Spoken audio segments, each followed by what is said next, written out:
Hello everyone, today I'll be replacing the C4 automatic shifter bushings in the 68 Mustang. So the first step, you have to remove it from the car, which is pretty simple. You have the shifter plate, which has like park, reverse, all that. And then the 4 bolts that bolted to the floorboard. And then underneath you have the bolt that bolts to the shifter linkage, but mine wasn't hooked up, so that was easy. So they give you a cutout to fit a socket in there, and the bushings go on in there. So you have to remove that nut. It's a 9/16. You need an extension. So I'll remove that and then I'll show you. The part costs about like $5 on CJ Pony Parts, so it's pretty cheap and easy to do. And it's a big upgrade. So next you're gonna wanna pound on that with a hammer and spray it with WD-40. And it should come out of the slot. You have to really pound on it and pry it, but it'll come out. Let's see. So then the bushings go in there. Okay, so these are the main parts once you pry it off.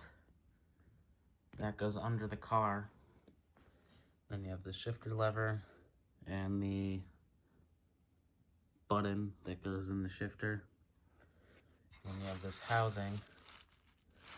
And so these bushings slide on both ends of these, and it sandwiches this wall of the bushing, or the casing. So you slide the bushing over like that. I have it on this side already, but this would go on the other side like that. See, like mine didn't even have these bushings, that's why it was so wobbly, so it's gonna be a little hard to put that in. You have to probably tap it, but... Okay, so what I ended up doing was getting that notch that fits into the shifter lever to just closely line up, and then you put that nut on, then you tighten the nut down and it squeezes it together. And the other thing to check is if those nubs are filed down too much. That also might be causing play, because it can't lock right. And so you might have to take off that little Allen screw, which pops off this handle, and then you can take out this button, which moves that. So that way you can just move it freely. So it made a huge difference. It'll completely change how the shifter feels. Okay, so I'm putting it back in the car now. And so you put the plate on top of the 4 holes, which are these bolts. You put those down, tighten it down, put the carpet on top, but I don't have the carpet in right now. And then you put your trim plate on top, which has 4 screws.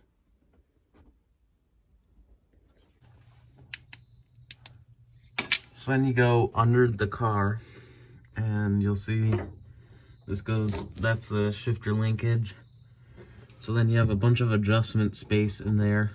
And so I did it by putting it in park, because that's the furthest up. And then you slide this all the way down to park. Well, park would actually be all the way back. So then once you know this is in park, and that's in park because it locks into park, then you tighten that bolt down and then put the cotter pin in through there. And then you can see the bushings are in there. And then it should work fine. I still have to put this seal in, but I got a bunch of stuff done. I'll make another video. So yeah, it's a pretty easy install. Except for prying that off and trying to... I had to sand a little bit of the bushing down to get it to fit, just a little. So now you can see there's no play in the shifter side to side. Before there was probably about like a 1/2 inch of wiggle.